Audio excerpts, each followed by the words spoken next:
Good evening, everyone. I'm your host, George. Welcome to the Reveal Report on a Monday. Thank you for being here, guys. Got a big show coming up for you guys as we get into gods of sacrifice. What does that mean? It means there are certain powers in the supernatural world, entities that many tribes from generation to generation have made sacrifices to for many reasons. We're going to get into that, the different ones and why they may do so. And is it possible? Do they do it still today in other parts of the world? We'll get into that. It's going to be crazy. So hang on. Thank you for all your support. Love, guys. Thank you for the thumbs up. If you're new, subscribe. And following this, we're going to be doing a Q&A on my Patreon with Gary and Jesse and a little round table to give you a chance to ask some questions. Maybe show some video clips that we're not able to show here. So it's going to be great. I want to thank you guys all for being here. Special shout out, guys. Got to do one to Lisa D. Miss Lisa D, for being a great supporter on Cash App this week. Thank you so much. Lisa, for the past 2 weeks, has been, supporting, knowing that PayPal is no longer working. And I just have to give her a special shout out here in the chat for helping out and keeping the show going here on YouTube and not just exclusively on Patreon. She's always said in messages, hey, love what you guys do. Appreciate your work, George. Leave it up for others to see and share. Here's a little something to help you do what you do with the work. So thank you, Lisa D. Please give her a thank you in the comments. And if there's anyone else who'd like to help, again, no more PayPal, only on Cash App. Thank you for that, Miss Lisa D. All right, guys, going to be a huge show. Coming up next week, we have ex-psychic and Jeniza, I should say. And we're going to get into some very interesting things. We hope you join us. It's going to be a great show. The week after that, a former Luciferian is going to be joining us on the show. She hasn't been here in a very long time. We're going to get into Satanism in the world today, whether it be movies, politics, music, pop culture. And Ira Wolfson will be here. I'm excited to have her. So for the next few weeks, lots of guests. But right now, I'd like to ask my co-host and author. Her books are available on Amazon. Please welcome Miss Jessie Zaboter. Hey, Jessie. Hello.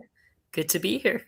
All right. Jess, big show today. We touched on this a little brief here and there in the past few years. We're doing a whole show on different types of gods in regards to this topic. And what other guy or guest can we have but the one and only? Always busy.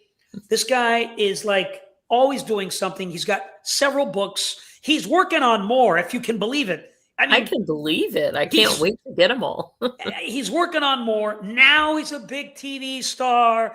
He's appearing on there's shows that are getting him to give his intake and his research. I mean, I'm still so happy that he's here with us.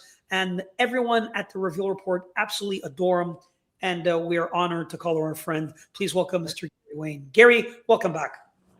Oh, well, thank you for the introduction. Thank you for inviting me back. And not nearly as famous as you make me out to be, but staying busy, that's for sure. That's for sure.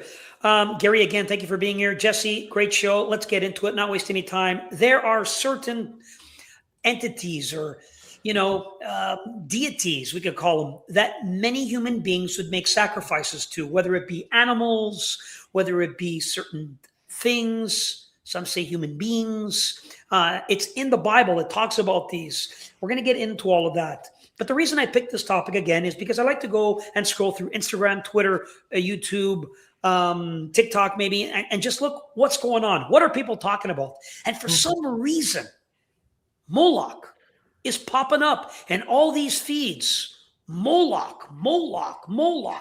Everyone's talking about it. It's a big conversation piece. So I said, hey, why don't we get into this a little bit? I'm going to play a quick video with someone, of course, who's been in this scene for many, many years. And then I want to get both your takes on this as we break it down. So turn up your volumes, give it a moment, and we'll play this for you. Here it is. He worshipped a deity called Moloch or Molech. It was a deity that was an aspect of Nimrod. It keeps coming up everywhere, of course. And what they used to do is sacrifice children to Moloch or Molech. They put them through the fire. And in the Old Testament, you see prophets condemning the people for putting their children through the fire to Moloch or Molech. When I've talked to contacts, therapists and what have you around the world who work with satanically abused people, what those people tell them is that, again, when they're sacrificing children, the deity in the modern world today that they use to sacrifice them to is Moloch or Molech. Same seamless stream. So the question comes in relation to this: how do they symbolize Moloch or Molech, this deity to which they sacrifice children? They do it, symbolize him as an owl. All right. Jesse, let's begin with you, please. What are your thoughts on what he had to say? Yeah, there was a lot of good stuff in that. I liked that he brought out the connection to Nimrod. We've had some shows where we've talked about Nimrod before, as well as with Gary. He also brought out the sacrificing of children to Molech.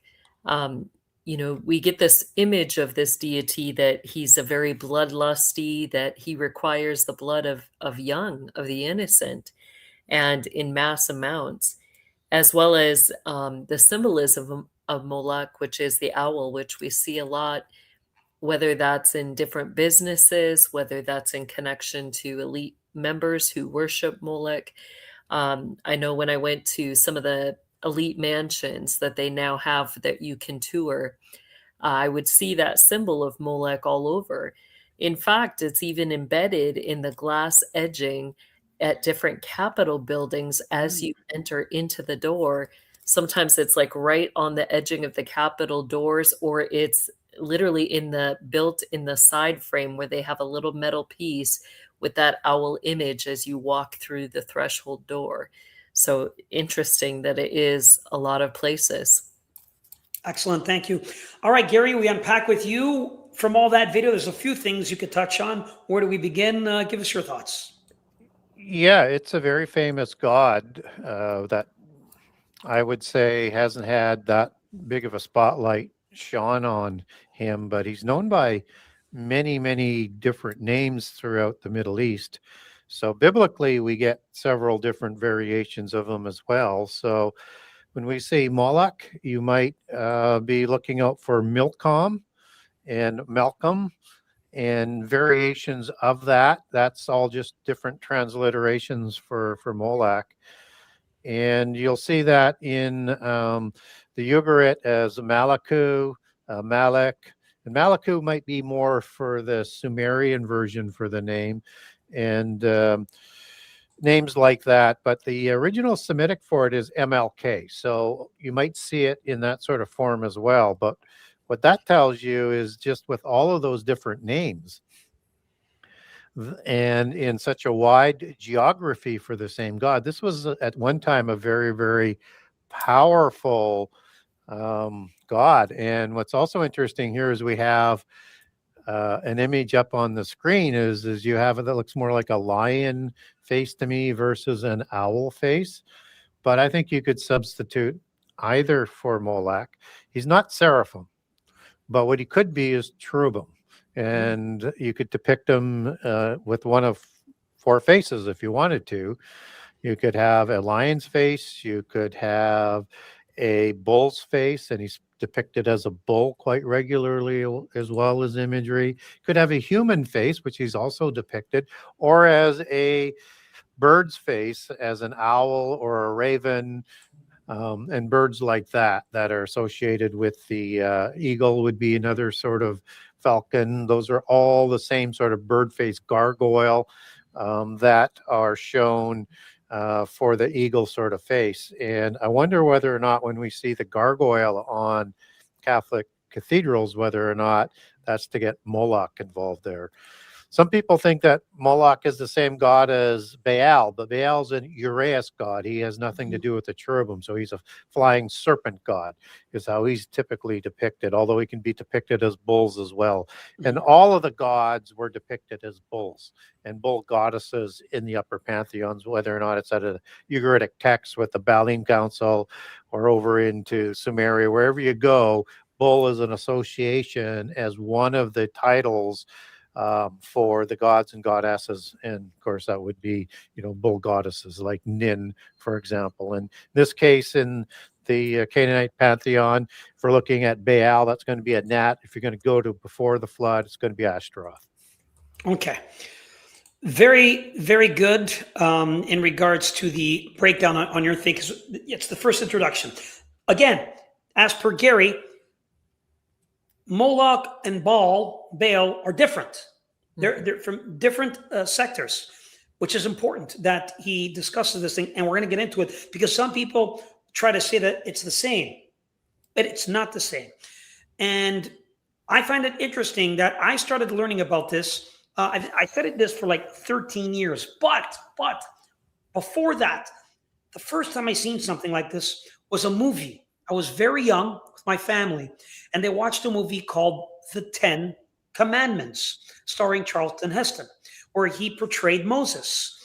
And when he went up to the mountaintop, the Egyptians were unhappy, and there was many issues going on at the bottom, and they had his brother Aaron, his brother, create someone that they could worship and make sacrifices to. And they made a golden calf, or also symbolizing a cow.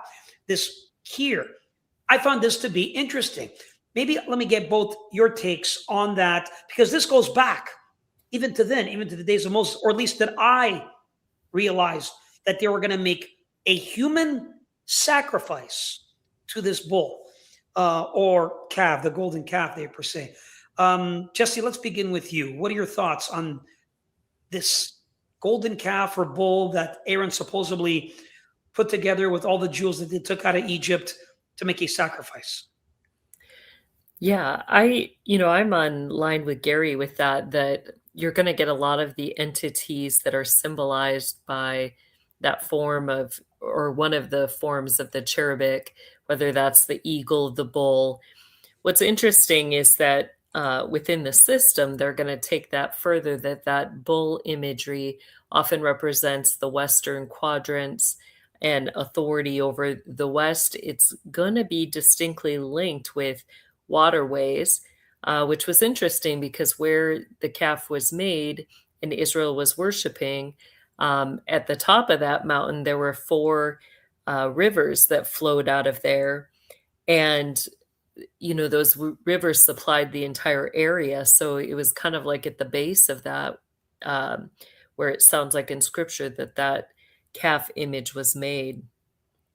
Then you have, the image of Molech, which is interesting. You have, a geometrical sign or symbols that are connected to all the names of the entities.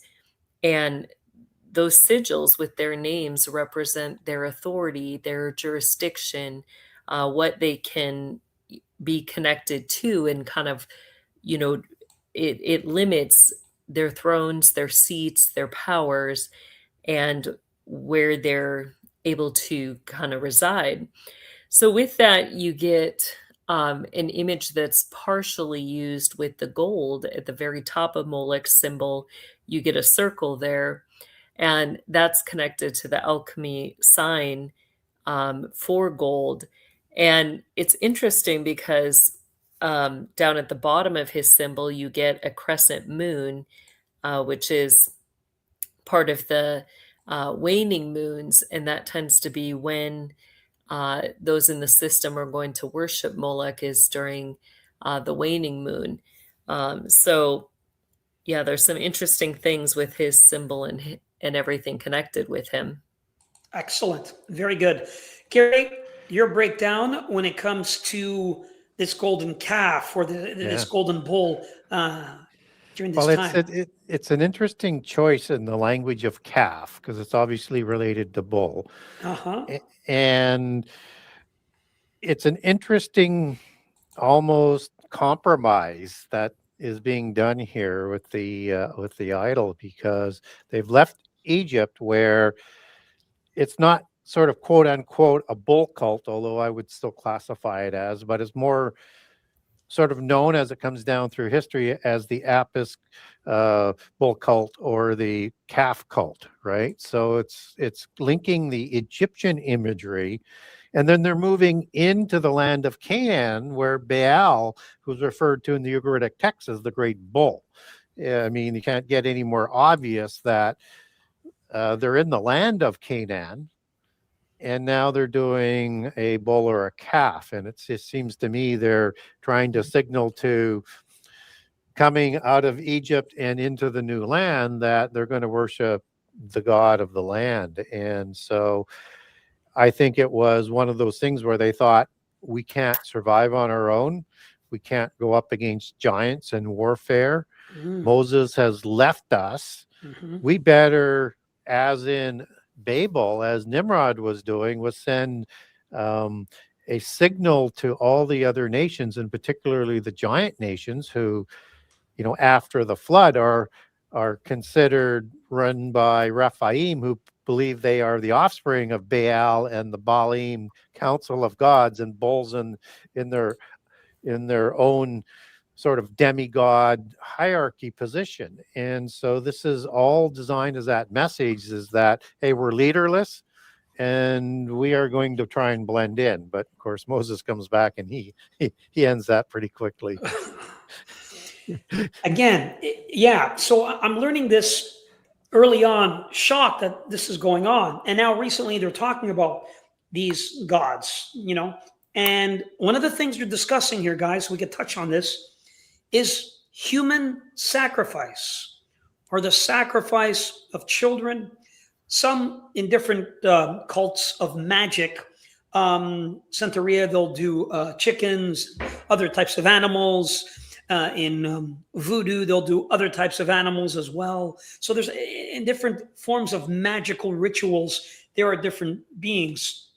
These seem to be something on another level. This is massive when you're actually taking life from a human being. But even worse is a child, because we're told that you're better off to hurt yourself than to hurt a child, is what Jesus said in the Bible. So I find this very scary that some say this still happens today. So a quick take on you, Jesse, and then you, Gary, in regards to the sacrifices of children to this god, Molech. I want to bring out that it's even beyond just sacrifices, because at the altars that are built for Baal, Ashtaroth, and Molech, they're going to be in places where they're also going to engage in, I don't have a lighter way to put it, but demonic revels, which means that you're going to have people who are engaging in sexual things with these demons. And so, that's the common form that would be practiced, is that they're going to, engage in demonic revels, and then they're going to kill the innocent, spill a lot of blood on those altars to appease and uphold their contracts with these entities for power, authority, and different jurisdictions that these demons are going to be connected to. Excellent. Thank you so much. Gary, your thoughts on the sacrifice of children when it comes to Moloch and what they used to do?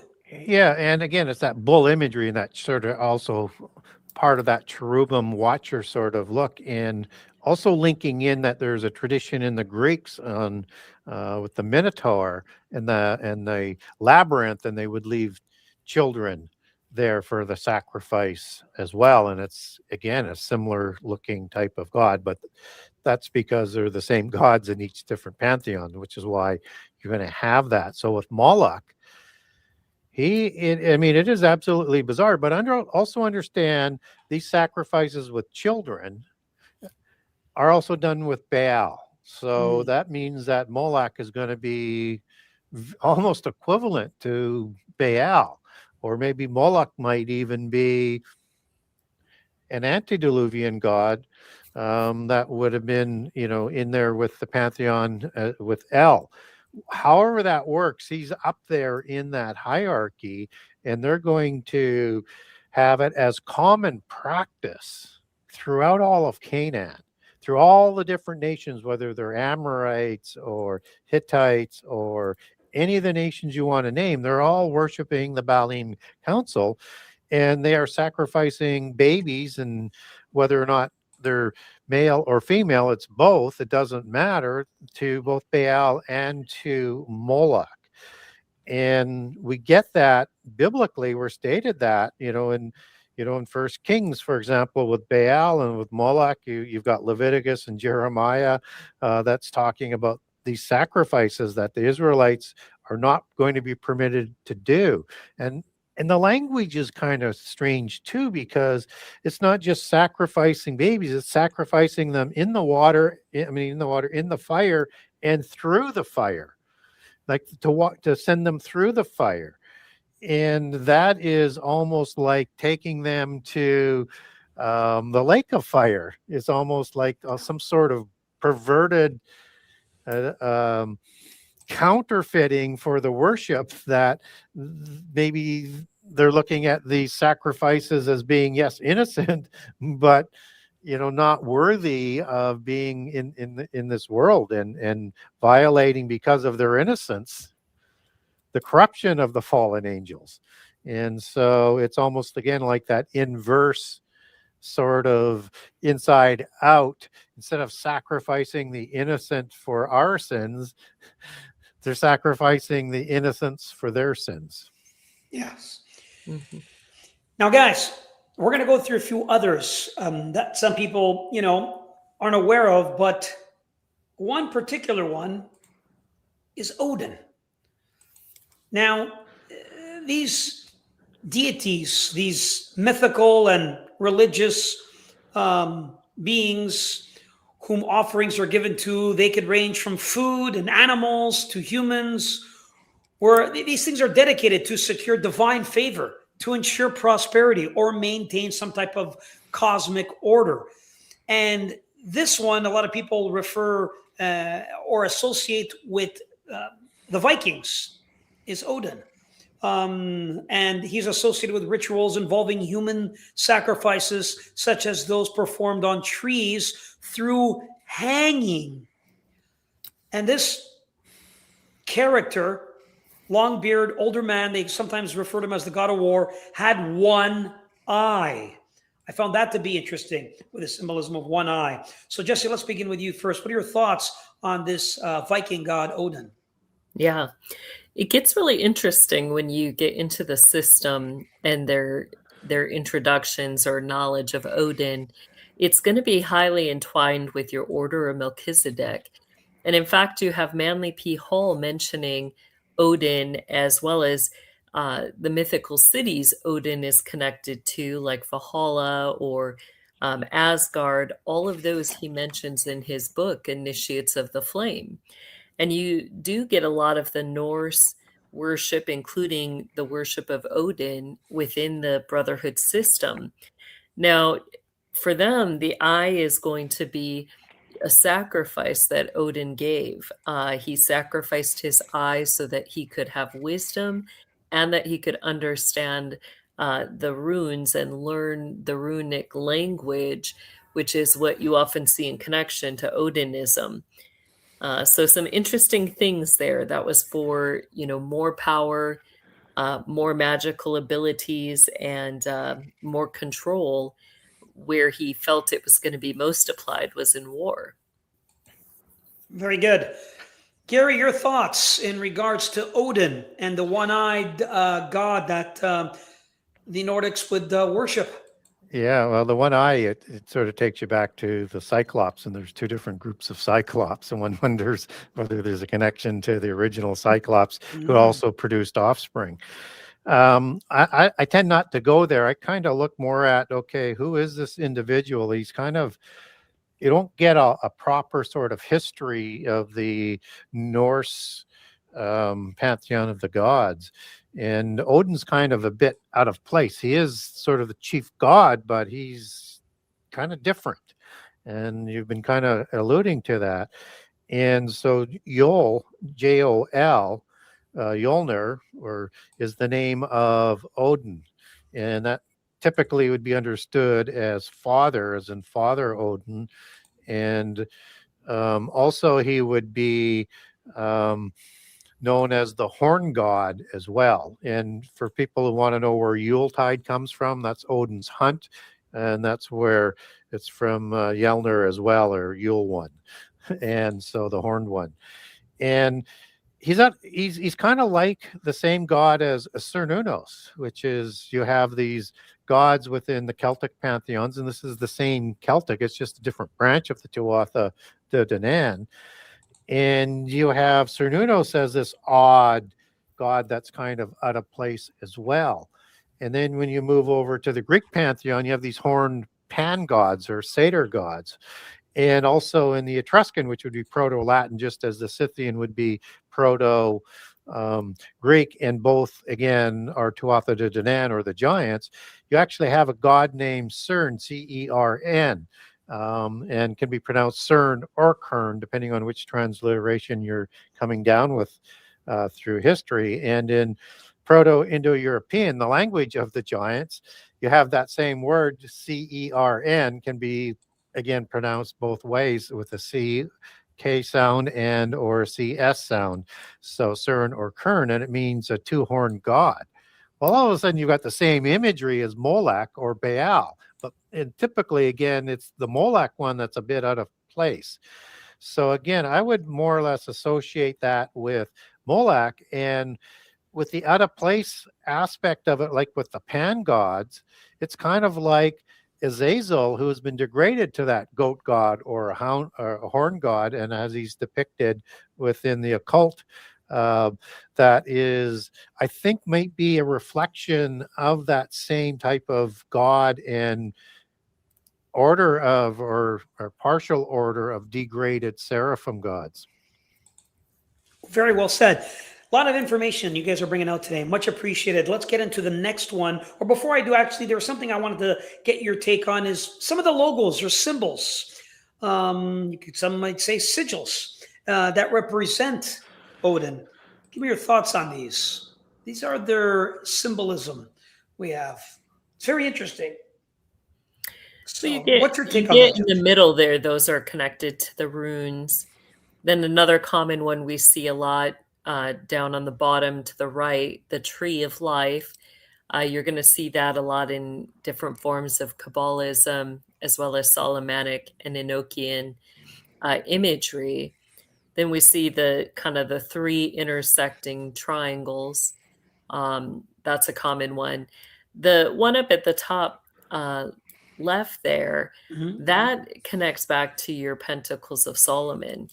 And as you get further, much of their imagery is going to somehow in one way or another connect to the Pentacles. Very good. Thank you.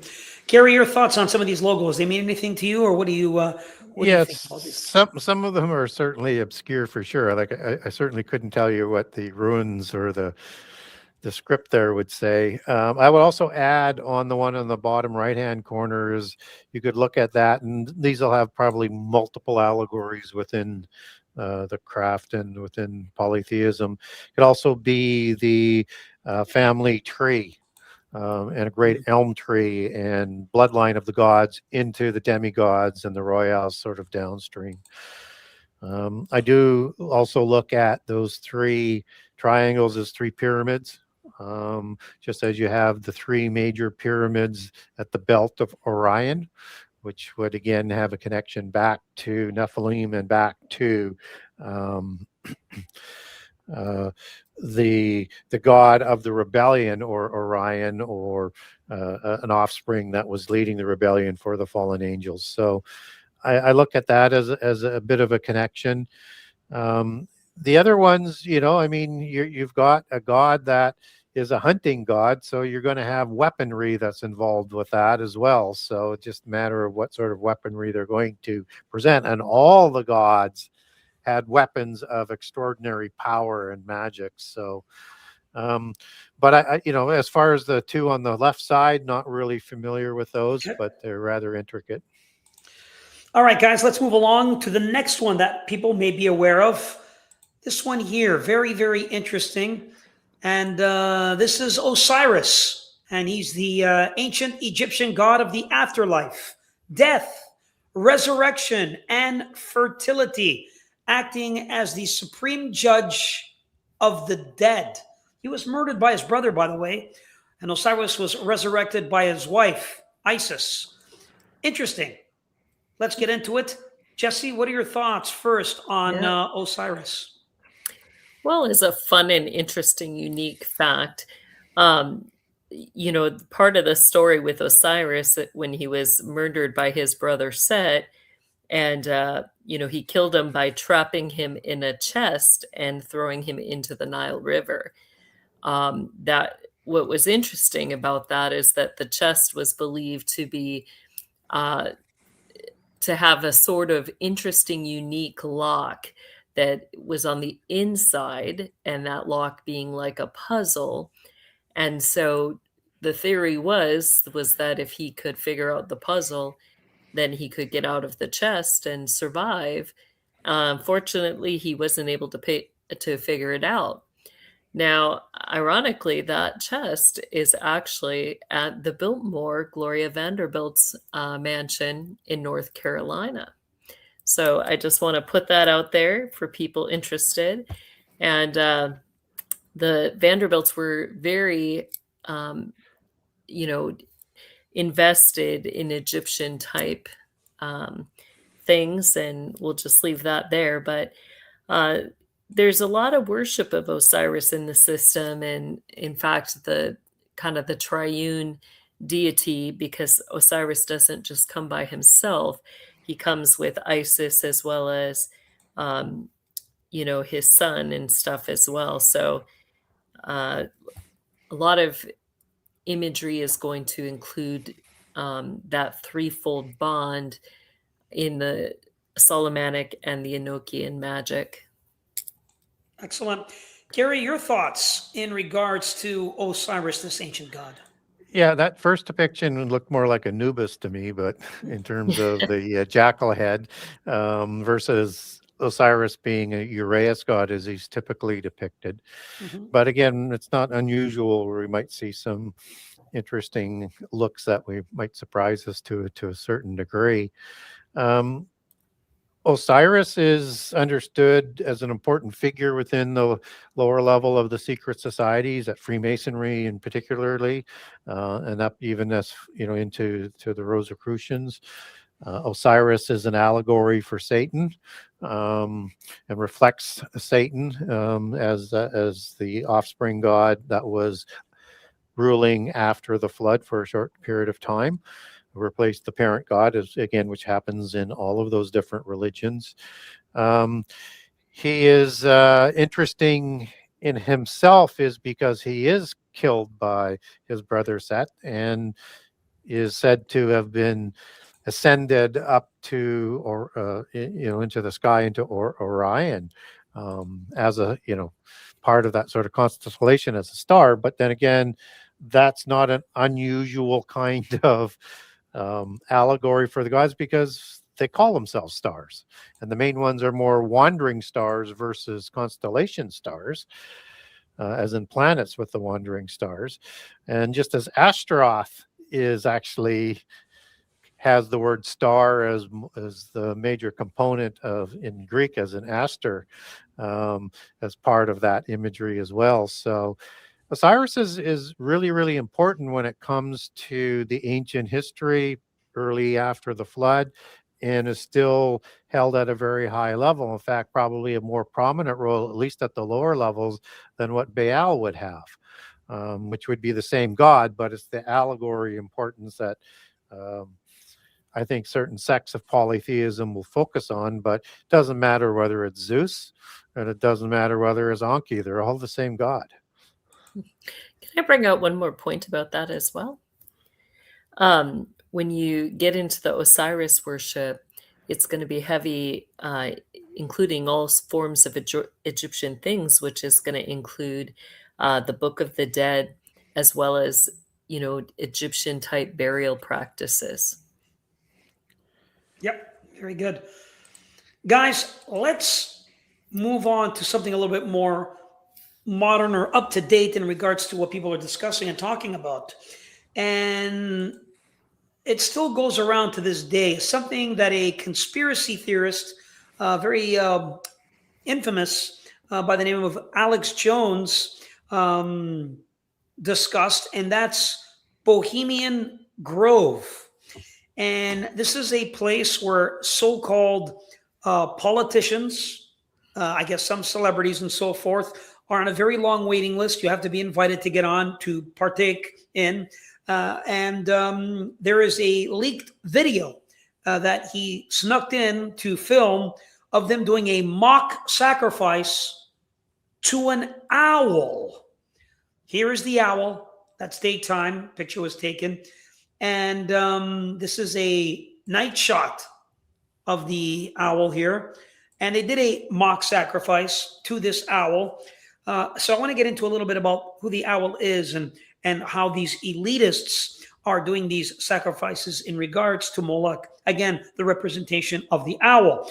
Now, I do have a video of this, but I'll be playing it on the after show on Patreon. So if you join, if you're a part of the show, we're going to be playing that video almost in its entirety, but a good chunk of it. And then I'll get both your comments on it. So we'll be playing that in the after show coming up next. But guys, thoughts on this owl, Moloch, or whatever you want to refer to him, associated with this elite club called Bohemian Grove. Jesse, let's begin with you, please. Yeah, you see the owl symbology first in their, their society, their special clubs, and they do have a special club called the Bohemian Grove as well, where their symbology on the building is that owl form. Then this is the common, altar that we see above ground, where they've got that owl symbology. It also is a massive fire incinerator. It goes down under the ground because they have the above and the below imagery.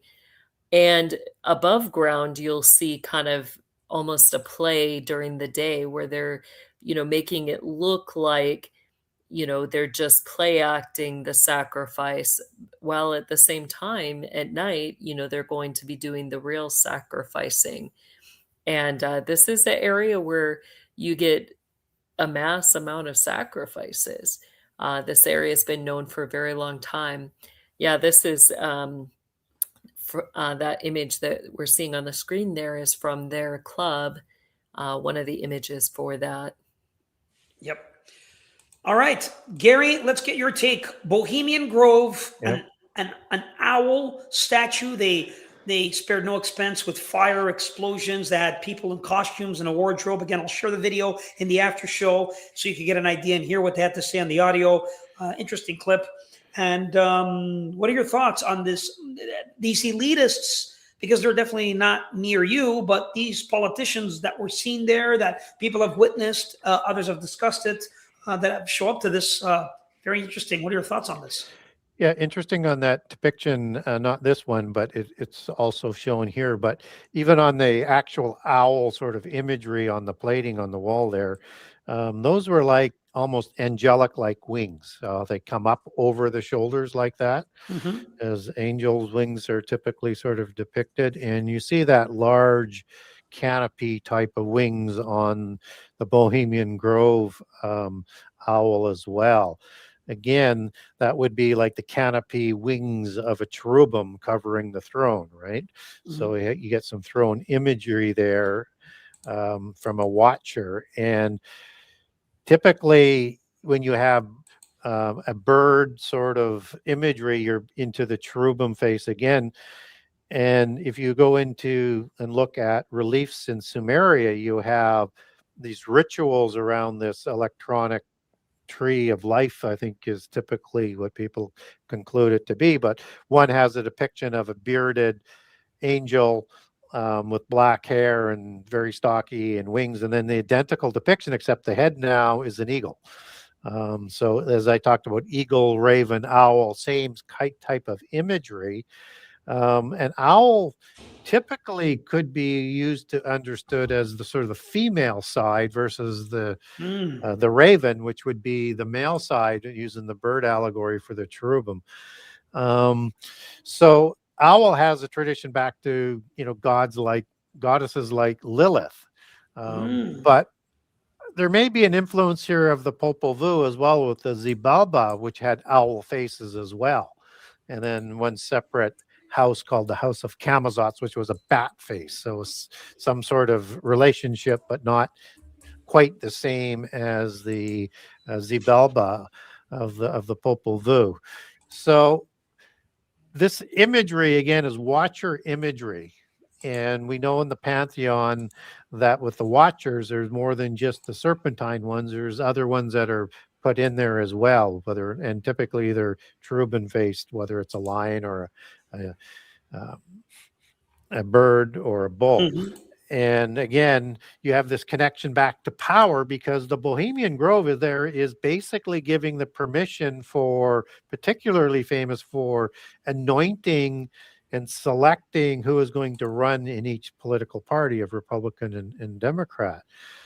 And the Bohemian Grove is thought to be Illuminati, so a branch organization out of the Illuminati trunk organization.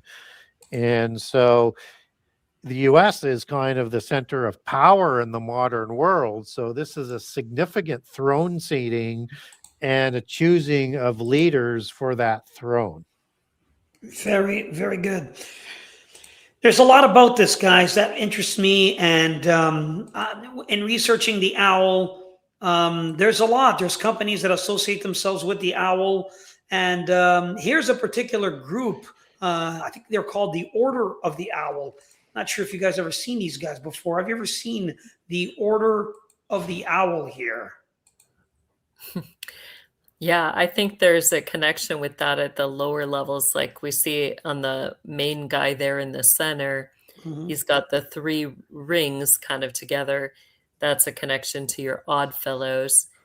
And then, you'll see different imagery. We see the 2 poles there, the Baal, the Ashtaroth poles, but they have the one emphasized, which means, you always see the poles. One will have kind of that spherical shape.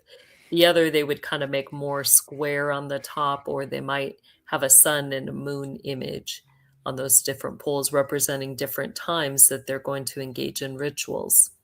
Wow. Gary, anything you want to add to that? Yeah, I would. I mean, you were talking about wise owl at the beginning, and in the imagery of cherubim, they have source of knowledge that they supply. That's a very special knowledge.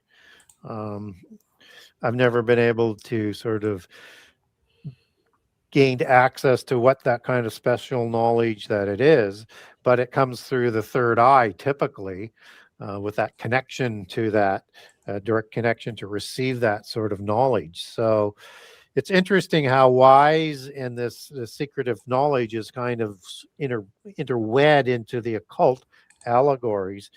And it sort of mixes through with the unicorn horn as well, with the unicorn being an allegory for a cherubim that pulls the chariot of the gods versus the cherubim that you show in the Bible. So again, they are reasonably consistent when they use that type of imagery.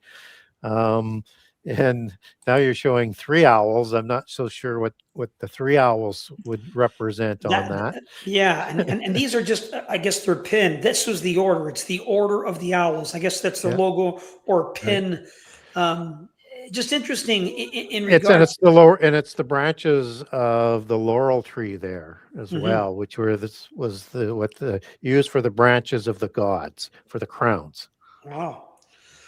And then the other one that I find interesting that many conspiracy people discuss is on the dollar.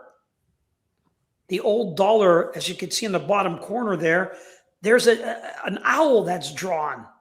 And that could be a coincidence, of course. We don't know what that is all about. But people have pointed out, or maybe it's not an owl. It's just something that somebody thinks.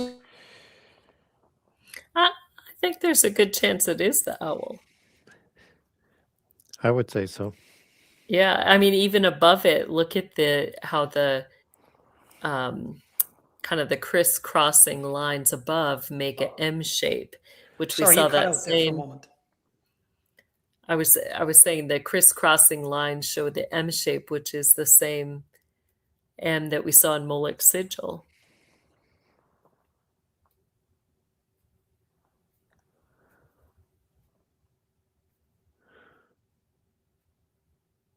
Are we still connected?